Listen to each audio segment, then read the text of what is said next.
Preview.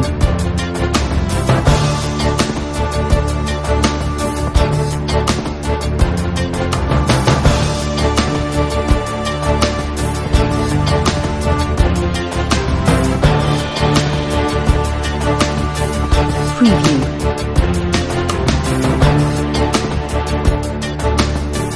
गुंडाशाही नहीं चलेगी, नहीं चलेगी। भाजपदारी तानाशाही नहीं चलेगी, नहीं चलेगी। अरे बचाओ, अरे बचाओ, अरे बचाओ।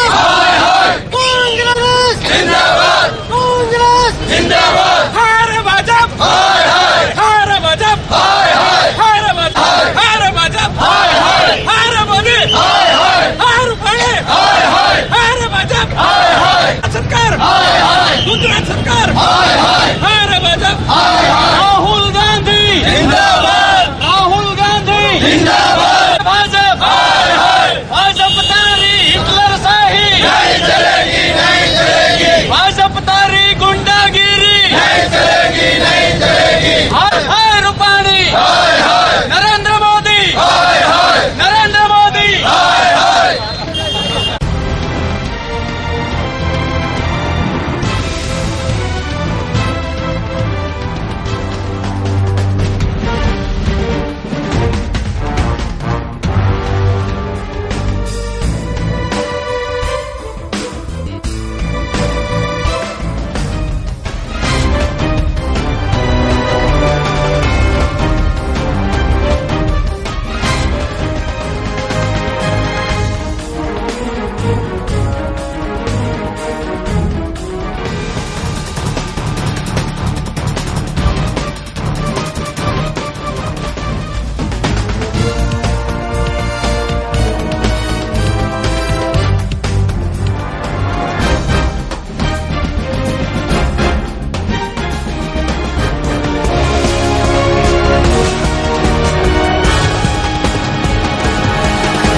આજે આખા રાજ્યની અંદર ગુજરાત કોંગ્રેસ પ્રદેશ સમિતિ દ્વારા તમામ જિલ્લા મથકોએ ભાજપનું પૂતળું દહન કરવાનું છે, ત્યારે કોંગ્રેસના રાષ્ટ્રીય અધ્યક્ષ શ્રી રાહુલ ગાંધી જ્યારે પૂર પીડિતોને વહારે પોતાની પૂર પીડિતોની ખબર પૂછવા આવ્યા, ત્યારે આ ભાજપના ગુંડા કાર્યકરો દ્વારા એમની ગાડી ઉપર પથ્થરમારો કરવામાં આવ્યો અને એમના ગાડીના કાચ ફોડી નાખવામાં આવ્યા।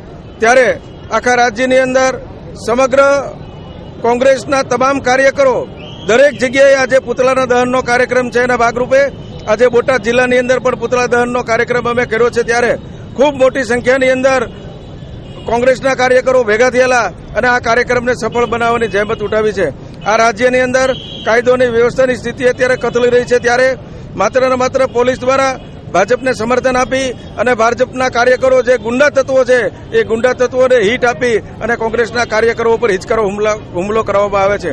આ રાજ્યની અંદર પાટીદાર પર પણ હુમલો કરવામાં આવ્યો, આ રાજ્યની અંદર દલિત સમાજ પર પણ હુમલો કરવામાં આવ્યો, આ રાજ્યની અંદર ઓબીસી સમાજ પર પણ હુમલો કરવામાં આવે છે। ત્યારે મુક્ત મને ભાજપની સરકાર છે એ જોઈ રહી છે અને એન કેન પ્રકારે એમના નેજા નીચે અને વિજય રૂપાણી અને નીતિન પટેલના નેજા નીચે રાહુલ ગાંધીની કાર ઉપર પથ્થરમારો કરવામાં આવ્યો છે એવું અમે બહુ સ્પષ્ટ માનીએ છીએ। ત્યારે 2017 વિધાનસભાની ચૂંટણીની અંદર પ્રજા છે એ ભાજપને જાકારો આપવાની છે અને એ વાત જ્યારે નક્કી છે ત્યારે બે ફાર્મ બનેલા અને બે બાકડા બનેલા ભારતીય જનતા પાર્ટીના કાર્યકરો ગમે તેવી પરિસ્થિતિની અંદર પથ્થરમારો કરી અને કોંગ્રેસના અમારા રાષ્ટ્રીય ઉપાધ્યક્ષને નિગ્લેક્ટ કરવાનું કામ કરે છે. પરંતુ ગુજરાતની પ્રજા છે એ કોંગ્રેસની સાથે છે અને આવતા દિવસોની અંદર એનો ચમત્કાર પણ દેખાડશે. જય હિન્દ, જય ગુજરાત.